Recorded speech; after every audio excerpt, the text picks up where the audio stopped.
Sir मैंने YouTube open की और मैंने देखा कि आप इतने गरीब हो गए हैं कि एम्पायरी छोड़ के आपने लंडे का काम शुरू कर दिया। एम्पायरी क्यों छोड़ी आपने? BCI की तरफ से आप पर काफ़ी करप्शन के उन्होंने इल्ज़ामात लगाए और एक मॉडल के साथ तनाज़ा भी पेश आया। लंडे के कपड़ों से उसकी बदबू क्यों नहीं जाती लंडे की? एक ही तरह की स्मेल आती है। सलीम डार ने वर्ल्ड रिकॉर्ड की है, वो उन्होंने कैसे वर्ल्ड रिकॉर्ड कायम कर दिए कि वो माशाल्लाह अभी तक हैं ICC एलीट में। इमरान खान जैसा बंदा पाकिस्तान में कम ही पैदा हुआ। इमामुल हक के बारे में बहुत बुरा भला कहा जाता है, उनको कहा जाता है पर्चियाँ कहा जाता है। अस्सलाम वालेकुम नाज़रीन, MYK न्यूज़ TV के साथ मैं हूँ आपकी होस्ट इकरा आबिद और आज मैं मौजूद हूँ असद रऊफ़ साहब के घर पे।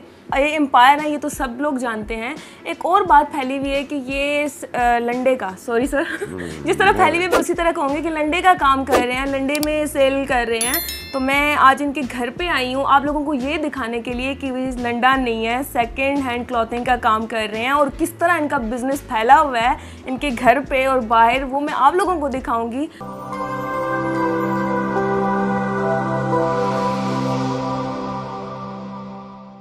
सर मैंने YouTube ओपन की और मैंने देखा कि आप इतने गरीब हो गए हैं कि एम्पायरी छोड़ के आपने लंडे का काम शुरू कर दिया, सेकंड हैंड क्लॉथिंग का काम शुरू कर दिया। क्या माजरा पेश आया ना, ज़रा हमारे व्यूवर्स को बताएं कि इसके पीछे क्या राज है। काफ़ी इंटरेस्टिंग है वैसे क्वेश्चन। व्यूअर्स को या आपको ये नहीं पता कि ये मैं काम पिछले 35 साल से कर रहा हूँ। और मैंने इस काम के लिए, इस बिज़नेस के लिए, बहरहाल लोगों में या आप में पता नहीं क्या कॉन्सेप्ट है कि जी लंडे का काम पता नहीं बहुत ही कोई गुर्बत उतर आई है जो मैंने ये काम शुरू किया। तो ये मेरा 35 साल पुराना बिज़नेस है और ये मैंने बिज़नेस शुरू किया था जब मैं नेशनल बैंक ऑफ पाकिस्तान में ग्रेड 3 ऑफिसर था 1997। आज मैं नेशनल बैंक में रिटायर होता तो हो सकता है मैं ESVP होता, एग्जीक्यूटिव सीनियर वाइस प्रेसिडेंट। तो वहाँ उस वक्त मैंने ये छोड़ा और मैंने ये काम शुरू किया बैंकिंग, कुछ खैर बात का, क्योंकि मेरा क्रिकेटिंग टाइम ख़त्म हो गया था। तो मैंने ये काम शुरू किया और मुझे इसमें इतना प्रॉफिट नज़र आया कि मैंने फिर अपनी लाइफ का एम बना लिया और मैं आज तक ये काम, ये मैंने काम तब भी नहीं छोड़ा जब मैं ICC के साथ बड़े अच्छे कॉन्ट्रैक्ट पे काम कर रहा था जिसमें लाखों डॉलर इन्वॉल्व थे और मेरी सैलरी बहुत अच्छी थी। तो ये मैंने उस वक्त नहीं छोड़ा, तो अब क्यों छोड़ूंगा जबकि क्रिकेट और क्रिकेट एम्पायरिंग ख़त्म हो चुकी है। तो ये अपना कॉन्सेप्ट आप भी क्लियर कर लें और मैं पब्लिक को भी कह दूं कि ये लंडे का काम कोई गरीब गुरबा का काम नहीं है। बहरहाल पाकिस्तान में इसने बहुत भरम रखा हुआ है। पाकिस्तान की पब्लिक आपको पता ही 90% या बहुत ज़्यादा लोग मिडिल क्लास हैं या लोअर क्लास में अपनी ज़िंदगी गुजार रहे हैं। तो मेरा जो पर्सनल काम है ना वो ज़रा टॉप क्वालिटी की क्लोथिंग है। मैं सिलेक्शन ही रखता हूँ और सिलेक्शन ही बेचता हूँ और मेरे बड़े अच्छे कस्टमर हैं इस सिलसिले। मैं तो रोने पे आ गई थी कि हमारे लेजेंड इतना बड़ा नाम है और वो अब इतनी गुर्बत में आ गए हैं, इतनी गुर्बत में आ गए हैं। मैंने ऐसे भी इसी तरह से मगर इसका गुर्बत के साथ कोई ताल्लुक नहीं है और मैं बिल्कुल सेटिस्फाई हूँ। मुझे ना तो कोई पैसे की तमन्ना है, मेरे पास अल्लाह का दिया सारा कुछ है और आप ये देख भी रही हैं, आप मेरे घर पे बैठी हुई हैं, कोई झोंपड़ पट्टी में नहीं बैठी हुई। नहीं, हम घर का व्यू भी करवाएंगे व्यूअर्स को। और आप शहंशाह अकबर की कुर्सी पे बैठी हुई हैं इस वक्त। अच्छी लग रही हूँ। अच्छा, मुझे ये बताएं सर कि एम्पायरी क्यों छोड़ी आपने?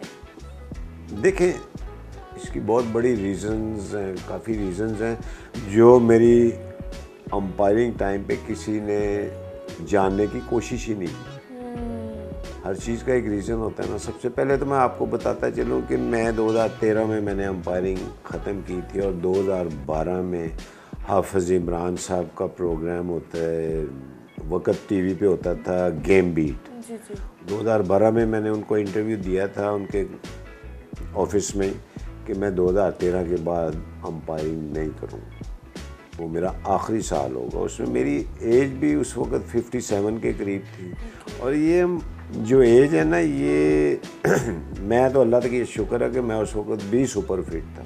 मगर मुझे सबसे बड़ा जो रीज़न था, मेरा बेटा बीमार था उस वक़्त बहुत और डॉक्टर्स ने उसके लिए मुझे कहा था कि आपको उसको आपकी कंपनी की बहुत ज़रूरत है, आप उसका ट्रीटमेंट की भी बहुत ज़रूरत है, आप उसको टाइम दें। तो मैं तो अंपायरिंग में इतना बिजी स्केड्यूल होता था कि मैं तो उसको टाइम देना नहीं, मगर मैंने जब उसकी हालत देखी तो वो एक रीज़न है। दूसरा रीज़न 57 की एज, वो टॉप अंपायरिंग के लिए कोई इतनी परफेक्ट नहीं है। मुझे कुछ हीयरिंग प्रॉब्लम शुरू हो गई थी, फिर मैं फील कर रहा था कि मेरी अब आई साइट भी वो नहीं रही।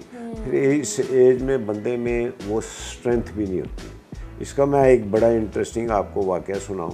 जब एडम गिलक्रिस्ट ने अपना लास्ट टेस्ट खेला था ना, और वो उसके बाद रिटायरमेंट उन्होंने पहले ही अनाउंस कर दी थी, तो वो टेस्ट मैच मैंने सुपरवाइज़ किया था। तो जब हम मैच के बाद ग्राउंड से बाहर जा रहे थे तो मैंने एडम गिलक्रिस्ट को पूछा था कि यार आप तो बड़े फिट हैं, आप ये इतनी जल्दी रिटायरमेंट। तो उसने मुझे बताया था कि असद मैं जानता हूँ कि how much strength I have inside. मुझे कीपिंग भी करनी होती है, मुझे लंबी बैटिंग भी करनी होती है। तो ये इंसान को आपको अपनी फिटनेस का आपको खुद अंदाज़ा बेहतर जानता है। तो मुझे भी फील हो रहा था कि मेरे में अब वो स्ट्रेंथ नहीं है कि मैं 5-5 दिन खड़ा रहूँ। तो ये बड़ा अच्छा टाइम है, 1-2 साल और भी कर सकता। तो ये अच्छा नहीं है कि आप अपने अच्छे टाइम पे छोड़ दें, बाद में आपको अंपायरिंग में गंद मार के तो डंडे खा के जो निकल रहे। लेकिन मीडिया फिर भी इस चीज़ को ना बहुत अजीब तरीके से पेश वो इसलिए पेश कर रहा है, वो इसलिए पेश कर रहा है कि जब मैं अपना आखिरी टूर्नामेंट करने जा रहा था, आईसीसी को पता था, मेरा 100 वनडे भी था इंग्लैंड में आईसीसी चैंपियंस ट्रॉफी पे, वो उसी इश्यूज जो थे वो उसी टाइम पे आ गए। आप आईसीसी की वेबसाइट पे जाएं, उनका नोटिफिकेशन चेक करें। 2013 में मेरी रिटायरमेंट के बारे में उन्होंने क्लियरली नोटिफिकेशन जारी किया था कि असद रऊफ़ की रिटायरमेंट का ये इश्यूज़ के साथ कोई तल्लुक नहीं है, ये प्री प्लान्ड है, इसने 1 साल पहले हमें बता दिया था। सर, एक ज़बरदस्त करियर आपने बनाया है, उसके बाद बीबीसीआई की तरफ से आप पर काफ़ी करप्शन के लाइक उन्होंने इल्ज़ामात लगाए और एक मॉडल के साथ तनाज़ा भी पेश आया। नहीं, मॉडल का वो आईसीसी से लोगों ने पूछा था, लोगों ने क्वेश्चन किया, उन्होंने क्लियरली बोला था कि ये उसका पर्सनल मैटर है, हम इसमें इन्वॉल्व नहीं हो सकते। तो उसका क्या बना कि 1 साल बाद अगर मैं गिल्टी होता तो मैं तो भाग ही जाता। केस पुलिस में था, मैं इंडिया जाता ही ना, मैं तो उसके अगले साल भी आईपीएल खिलाने गया था।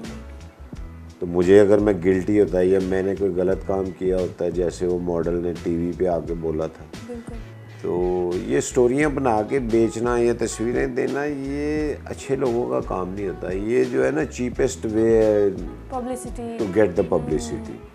तो इसमें उसको क्या मिला कि उसको उसकी जॉब भी गई, वो अच्छी भली एक्ट्रेस थी, मगर जब बाद में वो काम लेने के लिए गई तो वहाँ पे हमारे भी, आपको पता है, बहुत फ़ैन है इंडिया में। उन्होंने कहा ये वही लड़की है जिसने असद भाई के साथ चीटिंग की थी, इल्ज़ाम लगाया था। तो वो कहती है मुझे तो अब काम मिलना भी बंद हो गया। मैंने कहा फिर ये आपका अपना मामला, आपने पंगा लिया था, आप ही उसको तो बैठो। फिर उसने अगले साल मेरे जाने से पहले वो पुलिस ने जब उसको कहा कि आप आके फॉलो तो करें, आपने एक एप्लीकेशन दी थी, उसने एप्लीकेशन भी वापस ले ली। मुझे तो कोई प्रॉब्लम नहीं हुई। अगर होती तो आपको मीडिया में पता ही चल जाता कि भाई असद भाई को इंडिया में उस केस में पुलिस ने अरेस्ट कर लिए। मेरे साथ तो ऐसा कोई वाकई, ना मैं गिल्टी हूँ, ना मैंने कोई ऐसा काम किया। मेरी दोस्ती बहुत लोगों के साथ है, मगर मैं कभी ऐसा काम नहीं, या किसी रिलेशनशिप में लड़कियों के साथ नहीं जाता कि जिससे कोई मेरी फैमिली की बदनामी हो। मुझे कोई पैसे का शौक़ नहीं है। मैं अगर मुझे पैसे का, जब मैं पैसा इकट्ठा करके बैठ जाता है एक नुक्कर में जैसे लोग करते हैं, मैं किसी और मुल्क में जाके बैठ जाता। मैं तो लाहौर में पैदा हुआ हूँ, लाहौर की मिट्टी में ही दफन हो जाएंगे। मुझे तो इतनी अपॉर्चुनिटीज़ थी कि कई मुल्कों में सेटल होने की, मगर अब मैं इस एज में कहाँ चला जाऊँ। तो मैं तो अपनी फैमिली, छोटी सी फैमिली है, मैं उसके साथ खुश हूँ। मुझे कोई पैसे की तमन्ना नहीं है, कोई पैसे इकट्ठे करने का शौक़ नहीं है। सिंपल लाइफ है। आपने देखा होगा मैं लंदन में अपनी शॉप पे भी जाता हूँ। मैं अपने कैरियर में इसलिए नहीं जा सका कि मेरा स्केड्यूल बहुत बिजी होता था। अब जब मैं जाना छोड़ा तो लोगों ने पता नहीं समझ लिया कि असद भाई को बड़ी गुर्बत उतर आई है, ये लंडे का काम शुरू कर दिया। तो ये मैं क्लियरली, ये मेरा सेकेंड हैंड डिफरेंस कितना है, लंडे का काम कर रहे हैं यार या सेकेंड हैंड क्लोथिंग में कर रहे हैं। ये दुनिया का बहुत बड़ा बिजनेस है और पाकिस्तान की सबसे बड़ी जो इम्पोर्ट है ना वो सेकेंड हैंड क्लोथिंग ही है। आप यकीन करें, इसने पाकिस्तान में लोगों का बहुत भरम रखा हुआ है गरीब लोगों को 20 रुपए का स्वेटर भी मिल जाता है, 50 का भी है, 500 का भी है, 5000 का भी है। मैं आपको बता दूं, मैं सेकेंड हैंड के साथ ब्रांड न्यू क्लोथिंग का भी काम करता हूँ। इम्पोर्टेड भी मेरे पास होती है, मैं जो अपने कैरियर में लेके आता था मैं वो भी बेचता हूँ। उसका सेटअप ही आपने मेरे घर में देख लिया सारा, मैं अभी आपको ऊपर वेयर हाउस में भी लेके जाऊँगा। अच्छा, अभी अगर बात लंडे की हो रही है तो मुझे ये बताएं कि लंडे के कपड़ों से उसकी बदबू क्यों नहीं जाती लंडे की, या कोई ख़ास तरीका हमें बता दें, क्योंकि काफ़ी लोग जानना चाह रहे हैं कि लंडे की जो बदबू होती है वो कैसे कपड़ों से निकाली जाए। आपको ये तो चीज़ पता है ना कि एक ही तरह की स्मेल आती है, सबको पता चाहे है। वो कपड़ा ऑस्ट्रेलिया से आ रहा हो या कहीं से भी, या अमेरिका से आया या यूरोप से आया है। हाँ, बिल्कुल। स्मेल तो एक किस्म की होती है ना, को आपने डिफरेंट स्मेल तो नहीं उसमें स्निफिंग की, वो उस पर स्प्रे हुआ। अब अगर वो पसीने की हो तो आपकी स्मेल और होनी चाहिए, मेरी स्मेल और होनी चाहिए। खत्म कैसे करनी है ये नहीं बताया आपने। हाँ, उसको आप बेहतरीन तरीके काफी व्यूअर्स हैं जो जानना चाह रहे हैं। मैंने फेसबुक पे इतनी मीम्स देखी है इस पे कि लंडे की नहीं, मेरे से आप पूछे ना, मैं रिलेटेड बंदा हूँ, मैं आपको बताने लगा हूँ कि आप सबसे पहले उसको सर्फ, अच्छे सर्फ में धोएं, उसमें थोड़ी डिटोल डालें। ओके। उसमें अब तो क्लोथिंग फ्रेशनर भी आ गए हैं, आप उसको डालें थोड़ा सा, उसमें स्मेल हर किस्म की। और सबसे आखिर जो बेस्ट जो इसका एलिमेंट है, आप उसको उल्टा करके तेज़ धूप में डालें। उल्टा करके इसलिए कह रहा हूँ कि उसका कलर ख़राब ना हो जाए। तेज़ धूप में ना डार्क कलर वो फेड हो जाते हैं। तो ये हम जब कपड़े बेचते हैं ना, हम उनको वॉशिंग का तरीका भी बताते हैं। यकीन करें कई लोगों को वॉशिंग का तरीका नहीं आता, वो स्वेटर लेंगे तो वो मशीन में डाल देंगे। अब एक बंदा आ गया, गर्म पानी से स्वेटर को धो दिया, वो बाद में ब्लाउज़ बन गया, तो मुझे आके कहता है जी ये तो सारा श्रिंक हो गया। मैंने कहा गर्म पानी से धोया? कहता हाँ। मैंने कहा आओ मेरे गले लग जाओ। रिटायरमेंट के बाद पीसीबी की तरफ से आपको कोई सपोर्ट मिली, कोई खराज तहसीन पेश किया उन्होंने या कुछ भी? नहीं, पीसीबी ने मुझे जो उनका रिटायरमेंट बेनिफिट होता है 10 लाख रुपए दिए थे मेरी रिटायरमेंट पे भी। तो पीसीबी सपोर्ट करती रहती है अंपायर्स को, मगर उनको प्रॉपर तरीके से करना चाहिए। अंपायर्स के साथ स्टेप चाइल्ड का रवैया ख़त्म होना चाहिए। जो देखें, अंपायर सिर्फ वो नहीं होते जो आईसीसी के एलीट अंपायर, और भी बहुत अंपायर इन्वॉल्व हैं इस पेशे से। उनकी रिटायरमेंट पे अगर प्लेयर्स को उनकी रिटायरमेंट पे बेनिफिट दिया जाता है, उनको स्टाइपेंड दिया जाता है, तो वाई नॉट अंपायर। अंपायर भी एक मेन हिस्सा है क्रिकेट मैच का और क्रिकेट का। तो मैं अपनी बात मैं नहीं करूँगा कि मुझे दें या अलीम डार को दें, कोई बात नहीं, हमें ना दें, मगर जो डिज़र्विंग जो अंपायर कस्म पुरसी की हालत में है उनके घर में, क्योंकि आईपीएल का प्रॉफिट शेयर वो हर बंदे को मिलता है। उनके ग्राउंड स्टाफ जो पुराने लोग हैं, पुराने क्रिकेटर हैं, पुराने अंपायर हैं, वो हर एक को स्टाइपेंड देते हैं। तो पीसीबी को भी कम से कम अंपायर्स का ख्याल, अंपायर के साथ ये जो स्टेप चाइल्ड वाला रवैया है इसको ख़त्म करके अंपायर्स को सपोर्ट करना चाहिए। और मैं आपको एक और बड़ी इंटरेस्टिंग बात बताऊं कि अगर मैं आईसीसी एलीट पैनल में सेलेक्ट ना होता तो मैं पाकिस्तान में अंपायरिंग जारी नहीं रख सकता, क्योंकि जो इनका पैकेज होता था उसमें तो आप बिल भी नहीं दे सकते, तो आप घर क्या चलाएंगे। तो इसलिए क्रिकेटर्स और जो रिलेटेड लोग हैं उनको इनवाइट करें, उनको अंपायरिंग कराएं, उनको ट्रेन करें। हम लोग हर वक्त खिदमत के लिए तैयार रहते हैं। अगर अंपायर्स को कोई प्रॉब्लम हो रही है, हमारे एक्सपीरियंस से फ़ायदा उठाएं। आपके 2 अंपायर आए, उसके बाद ब्रेक लग गई। क्यों ब्रेक लगी? कि क्यों आप सिस्टम को वापस वहीं पे ले गए जहाँ से माजिद साहब ने ये सफ़र शुरू किया था।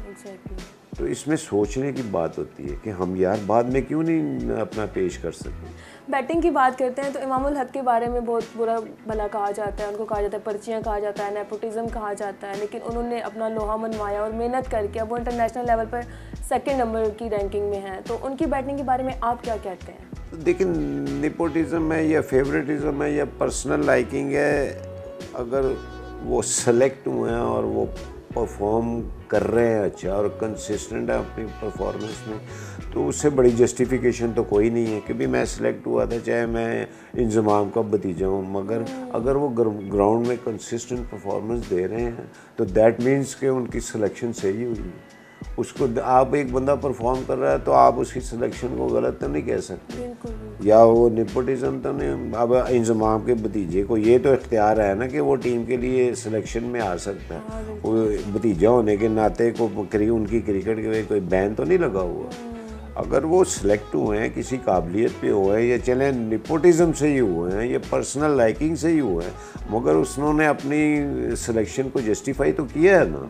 अगर वो परफॉर्मेंस दे रहे हैं तो दैट मीन्स कि he was good enough to select in this standard. Babar Azam के बारे में क्या कहेंगे? हमारी अभी टीम की शान है वो। देखिए, बाबर आजम या रिजवान के बारे में कोई व्यूज़ मुझे देने की ज़रूरत तो नहीं है कि दुनिया देख रही है कि वो कई सालों से टॉप क्लास परफॉर्मेंस दे रहे हैं। और परफॉर्म करना या सेलेक्ट होना बात नहीं होती, बात होती है कंसिस्टेंसी। बिल्कुल, कि आप अगर कई सालों से कंसिस्टेंट परफॉर्मेंस दे रहे हैं कंट्री के लिए, तो मेरा ख्याल है कि बाबर आजम और रिजवान इस वक्त वन ऑफ द बेस्ट है इन द वर्ल्ड।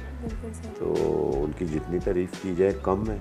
तो मैंने अपने कैरियर में बहुत कम लोग देखे जो इतने कंसिस्टेंट हों अपने परफॉर्मेंस में। तो ये दोनों दे रहे हैं, तो ये पाकिस्तान के लिए बड़ी खुशाइन बात है। और बाबर आजम मेरा ख्याल है टेक्निकली मैंने भी बहुत क्रिकेट खिलाई है, 175 इंटरनेशनल मैच खिलाए हैं। मैंने टेक्निकली बाबर आजम जैसा साउंड प्लेयर और इतना ही परफेक्शन कम किसी बैट्समैन में देखी है, क्योंकि मैंने लारा को भी खिलाया, मैंने सचिन तेंदुलकर को भी खिलाया, मैंने केन विलियमसन को भी खिलाया, मैंने स्टीव स्मिथ को भी खिलाया। वो भी सारे अपने टाइम पे इस वक्त के टॉप बैट्समैन, मगर बाबर आजम की परफेक्शन मुझे उनसे बेहतर लगती है। बिल्कुल सही, बिल्कुल सही। सर, थोड़ा सा अगर सियासत की बात करें तो किस चीज़ की? सियासत की बात करें। सियासत हमारा टॉपिक नहीं है। थोड़ा सा पूछ लेती हूँ ना मैं कि आप स्पोर्ट किसको कह रहे हैं? इमरान खान साहब के बारे में, चले वो तो आपके कलीग भी हैं, लाइक काम किया उन्होंने आपके साथ, तो उनके बारे में क्या कहें? उनके साथ खेला हूँ मैं, बड़े पुराने टाइम से जानता हूँ। तो इमरान साहब भी जब स्पोर्ट्स के हवाले से बात करेंगी तो मैं स्पोर्ट्स में तो उनके बारे में कह सकता हूँ। सियासत उनका अपना शौक़ है और सियासत में वो करना चाहते हैं, जो करना चाहते हैं वो खुद ही उसके बारे में सोचें। क्या लगता है मेरा टॉपिक नहीं है सियासत, क्योंकि मैं तो स्पोर्ट्स से मुंसलिक रहा हूँ। उनकी क्रिकेट की बात करेंगे तो इमरान खान साहब जैसा बॉलर अपने टाइम पे, और लेजेंड पाकिस्तान का लेजेंड क्या कहूँ, इमरान खान जैसा बंदा पाकिस्तान में कम ही पैदा हुआ। मैं तो उसको सियासतदान मानूंगा जो पाकिस्तान को इन क्राइसिस से निकाल के और पाकिस्तान का नाम दुनिया में ये मांगो की सियासत से निकल के पाकिस्तानी कौम को एक कोई रोशन मुस्तकबिल दें, को किसी को उम्मीद पैदा हो गई यार हम भी कि ऐसे मुल्कों में दाखिल हो जाएं जो बड़े खुशहाल हैं। जी सर, आखिरी सवाल आपसे कि ग्राउंड में कोई आपका यादगार वाक़या जो आपको कभी ना भूला हो या भूलता हो? ग्राउंड में बहुत वाक़यात पेश हैं। एक हमारे व्यूअर्स के साथ मेरे साथ शेयर करते हैं। एक बड़ा ही इंटरेस्टिंग और जिसको मैंने बड़ा टेक्निकल तरीके से हैंडल किया था, वो वाक़या पेश आया था वेस्ट इंडीज़ में। वेस्ट इंडीज़ और इंडिया का वनडे चल रहा था। मैं स्क्वायर लेग पे अंपायरिंग कर रहा हूँ, तो मेरे साथी अंपायर ने ओवर ख़त्म हुआ, उसने ओवर की आवाज़ दी है। मैं स्क्वायर लेग पे इरफान पठान थे शायद, मैं उनसे स्वेटर लेने पीछे चला गया हूँ। मैंने उनको स्वेटर पकड़ा, अपनी पोजीशन पे आके खड़ा हो गया हूँ। तो बॉल हुआ है, लारा बैटिंग कर रहे थे, तो लारा पे रन आउट की अपील होगी। अब मैं तो अंपायरिंग पे था, स्क्वायर लेग अंपायर वो बिली डॉक्टर थे वेस्ट इंडीज़। अब फील्डर अपील कर रहे हैं, उन्होंने स्क्वायर लेग अंपायर की तरफ देखा तो वहाँ पे अंपायर ही नहीं। अब जब स्क्वायर लेग पे बाद दफ़ा अंपायर अपनी पोजीशन ऐसी होती है कि सूरज पड़ रहा है या कोई फील्डर डिस्टर्ब कर, वो पॉइंट कवर की तरफ आके खड़ा हो जाता है। तो उन्होंने उधर अपील की, अंपायर नहीं है। उन्होंने पॉइंट की तरफ अपील की तो उधर भी अंपायर नहीं है। वो टीमें हंस के लेट गई कि अंपायर कहाँ गया। तो मैं भी घबरा गया, मैंने कहा ये क्या हुआ। अब टीमें मुझे कहें कि आप थर्ड अंपायर को कॉल, मैंने कहा भाई ये मेरी जुरिडिक्शन में नहीं है, ये स्क्वायर लेग। तो मैंने देखा स्क्वायर लेग अंपायर बाउंड्री के अंदर आ रहा है। तो मैंने उसको पूछा, मैंने कहा भाई आप किधर गायब हो? कहता मुझे किसी फील्डर ने कहा था कि मुझे वहाँ से ना क्राउड से डिस्टरबेंस आ रही है, कोई शीशे मार रहा है मेरी आँख। तो मैंने कहा यार ये आपका काम थोड़ी है, ये तो आप थर्ड अंपायर को वॉकी टॉकी पे बताएं, वो फोर्थ अंपायर को बताएगा, फोर्थ अंपायर जाके वो इसी ड्यूटी वो जाके वहाँ से आपका काम तो नहीं है कि आप मुझे भी इतला किए बगैर ग्राउंड ही छोड़ के चले गए। तो ये एक ऐसे इंटरेस्टिंग वाक़या था। फिर इसको बड़ा ही अकॉर्डिंग टू द लॉ मैंने हैंडल किया कि मैंने, अब वो टीमें पीछे पड़ गई, लारा का रन आउट है, इंडिया की टीम पीछे पड़ गई कि भाई आप रिव्यू भेजें। मैंने कहा ये मेरा काम नहीं है, ये स्क्वायर लेग अंपायर का काम। फिर मुझे एकदम क्लिक किया कि कानून है कि when none of the umpire is standing on his normal position और बॉल डिलीवर हो जाता है तो that can not be a legal ball. तो मैंने इसको इसलिए टेक्निक मैंने उसको फिर डेड बॉल करार दिया। तो वो बहुत बड़ा स्यापा मेरी जान से उतर गया, वो बहुत बड़ा इशू बन सकता था। लेट्स से मैं अगर ऐसे कर देता तो बाद में मेरे पे आपने कानूनी तौर पे आप ये कर ही नहीं सकते, आपने कैसे कर दी, मैं भी आईसीसी मेरे कान पकड़वा देती। तो मगर अल्लाह का बड़ा शुक्र है वो हमने बड़ा टेक्निकली और अकॉर्डिंग टू द लॉ उस मसले को हल किया। टीमें भी सेटिस्फाई हो गई कि चले कोई बात। और बाद में वो लारा रन आउट नहीं भी थे, ये सारा कुछ ही फिर हमारी फेवर में चला गया, तो बचाओ गुड हो गया। उम्मीद है आप लोगों को वीडियो पसंद आई होगी, सर पसंद आए होंगे, मुझे गुस्से वाले लगे थे बट अब बिल्कुल भी नहीं लग रहे हैं। सर के लिए लाइक करें, कमेंट करें, शेयर करें, हंसते रहें, मुस्कुराते रहें। और उनको बताएं कि सेकेंड हैंड क्लोथिंग को आप इतना लाइट ना लें जैसे एंकर हजरात ले रहे हैं कि पता नहीं बड़ी को गुर्बत उतर आई है और अंपायर किस पोजीशन पे लाइफ की किस सिचुएशन पे चले गए। ऐसी अल्लाह का शुक्र है मुझे कोई लालच नहीं है, but I am satisfied from my life. दोबारा आपसे मुलाकात होगी एक नई पर्सनालिटी के साथ, तब तक के लिए मुझे इजाज़त दीजिए। अल्लाह हाफिज़।